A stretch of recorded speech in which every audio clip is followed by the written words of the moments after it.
जी धन्यवाद आपका अमित हमारे साथ जुड़ने के लिए.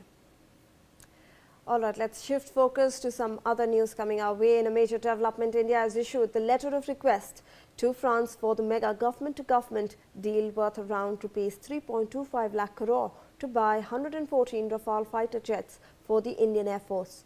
While the Indian Air Force and the Indian Navy have placed orders for 62 Rafale planes already, the 114 Rafale order will take the numbers to 176. The Indian Navy has also already expressed its intent to induct 31 more of these planes to tackle maritime threat, and that may take the number of Rafales in the country to over 200. With that, let's take a look at a comparison between the Rafale and other Indian aircraft, because that will give you a perspective of what's different. Why is this 4.5 generation fighter craft preferred over here than the Indian versions? Let's see why we are looking at procuring 114 more of these. So, Rafale versus other Indian aircraft. We have the Rafale for you. We are comparing it with the Su-30 MKI Russian. We are comparing it with the Mirage 2000 and the indigenously made Tejas. So, we are in fact comparing it with the other fighter aircraft in our inventory. So, let's look at the engines first. We have a M88 2x4 engine in the Rafale. In the Su-30 MKI, we have a AL31 FP. In the Mirage 2000, it's a M53P2, and in Tejas, we have the F404 in 20. So, that one is a US based General Electric engine. These are all indigenous engines for the Rafale, French made, and we are looking at the other Russian made engines as well. So, these are how the engines are looking at. Every engine has a different capacity, how much thrust it can provide, how powerful it is. Let's look at the thrust then. The Rafale has a thrust of around 150 kN, and we have a Su-30 MKI with a thrust of around 246 kilonewtons, and we have Mirage 2000s with a thrust of 95 kN and Tejas with 85. So, we can see over here that the Su-30 MKI is the one with the maximum thrust, 246. Let's look at the speed.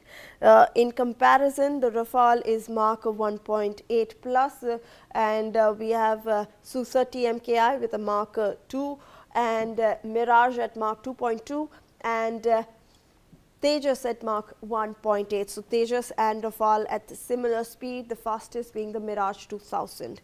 Let's also look at the servicing ceiling.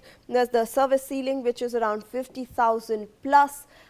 Over here for the Rafales, for Su-30 MKI, it's around 56,000 plus feet.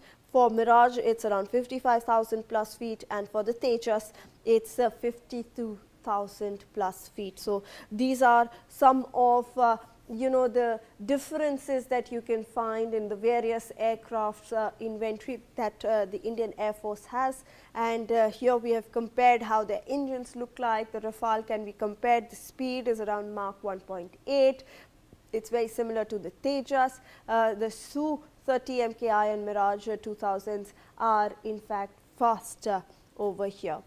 But obviously, we are looking at a lot of other things as well when we compare it to the other aircraft, because this deal is all about make in India. We are looking at around 95 to 96 aircraft being produced in India with the capability and the opportunity to indigenize these aircraft for us. Let me in fact introduce the guest who's joining us on this broadcast, Wing Commander Alok Sahai, who's a former IAF officer.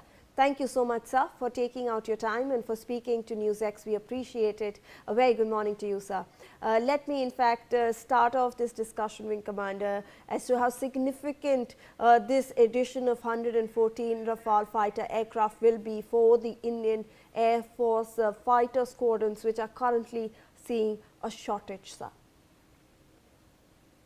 Thank you for calling me. This version of Rafale, which India is seeking from France now, is F4 model. This is a much improved version of Rafale, And in the deal, we are also having a clause that the existing old models of Rafale will also be upgraded.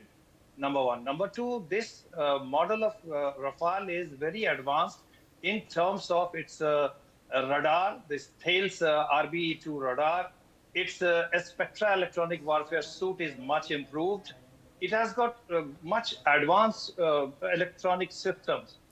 It is also famous for low observability, low radar signature on the enemy radar. So these are the advantages we are seeking, and plus the payload capacity of Rafale is much better comparatively. So, but the problem doesn't lie here. The problem lies in two things. One is it is not fully stealth, which India is seeking immediately on a priority basis, the stealth aircraft, number one. Number two, France is very hesitant in sharing the source code and the interface control document. Without this, unless they agree to share this, India should not buy this Rafale, because then we will not be able to do, we will not be able to integrate our own developed weapons onto it, which we need to do in the very near future.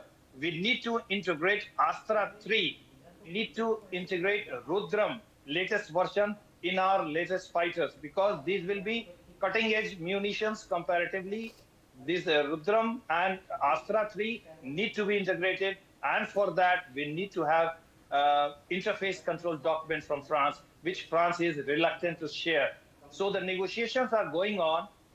Some medium path may be sorted out, maybe carved out. Like there is a proposal that France should guarantee that even if they are not sharing the source code, all induction of Indianized weapons into Rafale will be done by France without any additional cost. So these are the talks, and nitty-gritty of talks are going on.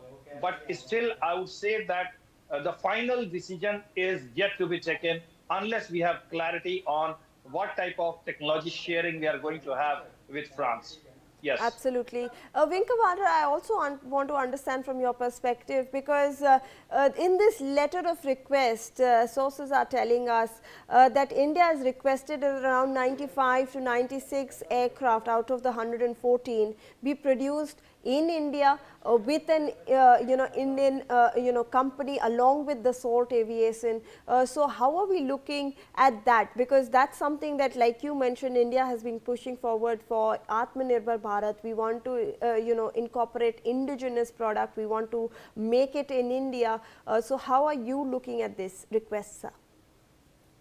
Yes, I would like to tell your audience through your channel that there is no problem in this deal, that they have agreed, France has agreed that a production line will be set up here, a very massive, big production line. This will give a boost to our fighter, fighter production technology and development of that industry in our country. There is no doubt about it.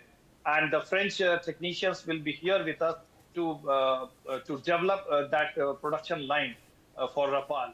That's a big thing. But the problem is that apart from this airframe and other hardware structures, when the matter is coming to software and this radar and integration of these kinds of interface of this IC documents, there is the problem that France is very reluctant to share and give free hand to India to have this development indigenously.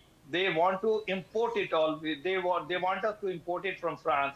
We are ready that we will import it, but we want a guarantee that all future modifications, additions of Indian systems, not only Indian munitions, but also if India develops a better system, we should be able to integrate into this new Rafale, and there the French companies, scientists, they should be able to help us out. So that is the guarantee India is seeking for. Thank you. Right. And Wing Commander, I want to also understand from your perspective the timeline, because currently the Indian Air Force, the Indian Air Force's fighter squadrons are facing a shortage. The timeline for the earlier ordered Rafales is also around 64 Rafales, is also around 2031. and 30. So these also, the 114 will take another 5 years to come into effect. So how are you looking at this timeline? How does the IAF plan to bridge that gap? Yes, there is no doubt that our fighter aircraft inventory has gone down beyond the acceptable limits. We are supposed to have 42 squadrons. We are back to 31 squadrons. So there is a huge gap. Not only this, even if we are inducting Rafales, some Rafales are going to be taken in a knockdown condition, so ready to be used. So that's a stopgap arrangement. And the others will be produced here, assembled here, and thereafter produced here. But there is no doubt that just even on top of this Rafale deal, India needs additional fighters and probably stealth fighters, preferably immediately at least 4 or 5 squadrons to fill the gap so that we can be ready in case of any eventuality in our borders, 2 war front or 2.5 war front, as it is being talked now, because the relationship with Bangladesh is also not cordial. So seeing the geopolitical developments in recent times, India should be ready to face a 2.5 front battle. And for that, even 42 squadrons would not be sufficient. There is a talk that India must have at least 48 squadrons.